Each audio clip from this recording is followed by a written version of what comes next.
Il y a 4,4 milliards d'années, la Terre est une boule incandescente et toxique constituée uniquement de matière rocheuse. Bombardée de météorites et enveloppée de nuages d'acide mortel, la Terre semble dévouée à ne jamais porter toute forme de vie. Et pourtant, du fin fond de l'univers, la planète Théa fonce vers la Terre. En fusionnant, les deux astres donnent naissance à un monde nouveau, notre monde. Aujourd'hui encore, Théa repose juste sous nos pieds. Un petit morceau de cette planète devient la Lune. Peu à peu, les nuages se dissipent, les océans se forment, la vie sur Terre est prête à éclore. Mais qui donc héritera de cette planète bleue? La vie à la surface est encore impossible, l'oxygène y est trop rare. Mais dans l'océan, il en va tout autrement. Près des côtes, on observe des êtres simples comme des méduses, mais en profondeur, l'évolution s'est brusquement accélérée. Des scorpions géants, des sèches géantes de la taille de camions et énormément de créatures gigantesques peuplent les fonds marins. Ils ont une carapace rigide et pas d'os, ils ont donc énormément du mal à se déplacer. Mais nous allons nous intéresser à un petit poisson de la taille d'un pouce. Il rivalise contre toutes les autres créatures marines. Il est l'ancêtre de tous les vertébrés, de l'éléphant à l'homme en passant par les rongeurs. À la surface de la Terre, des petites plantes vont commencer à se développer. Elles se nourrissent exclusivement de CO2. Elles vont donc nettoyer l'air et rejeter de l'oxygène. En quelques milliers d'années, des forêts se forment rendant la vie sur Terre possible.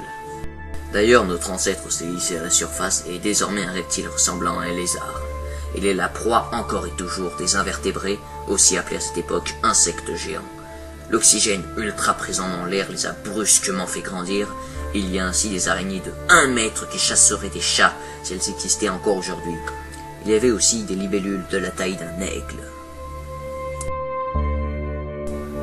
Seulement, avec toutes les brindilles par terre et avec l'énorme quantité d'oxygène présent dans l'air, le moindre éclair pouvait faire brûler la forêt.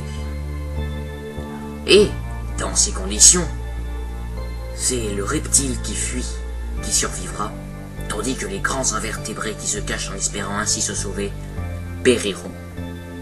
Notre ancêtre a survécu à cette période et a encore évolué pour coloniser le monde. L'ère des insectes géants avait cessé.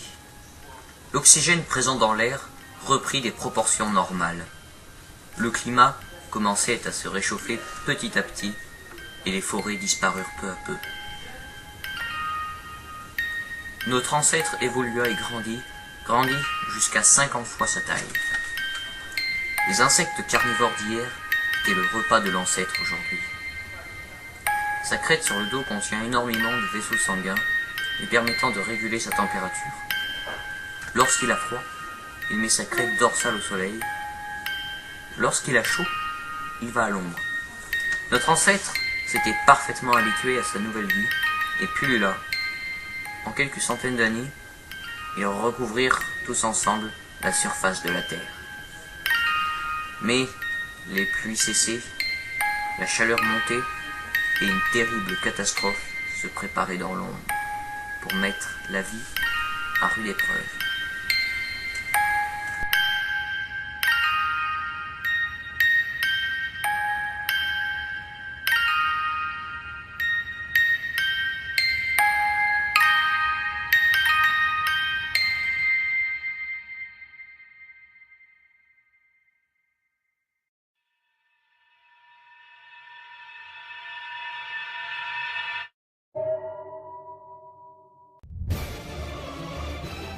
Le climat commençait à changer et devint de plus en plus chaud et sec jusqu'au Permien, il y a 295 millions d'années.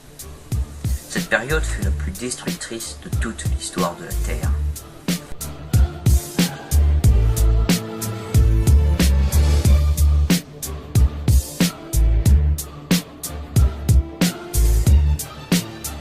Tous les continents s'étaient réunis en un même bloc, la Pangée. Les mers perdaient leur climat, et dans l'océan, lorsque le climat est perturbé, c'est toute la chaîne alimentaire qui l'est.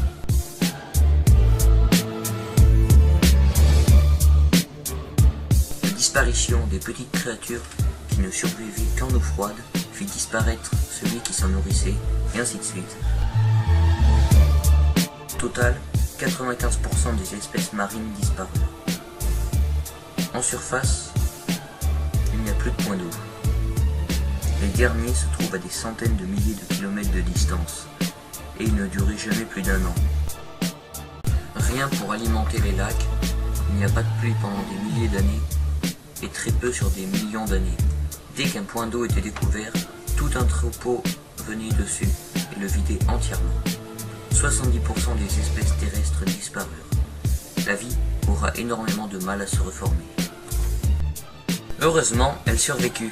Des petits animaux vivaient sous terre, se nourrissant du peu d'eau des racines.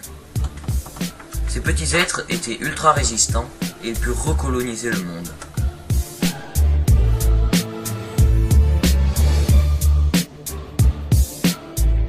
Pour le moment, nous parlons de reptiles primaires, mais la vie va créer une espèce incroyable et aujourd'hui très connue de tous, les dinosaures.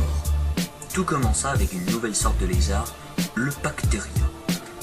Il était insectivore et pour lui permettre d'attraper ses proies en vol, la nature lui fit un don étonnant, la capacité de se déplacer sur 2 pattes. Le Trias commençait et en moins de 150 millions d'années avant notre ère, commençait le règne des dinosaures.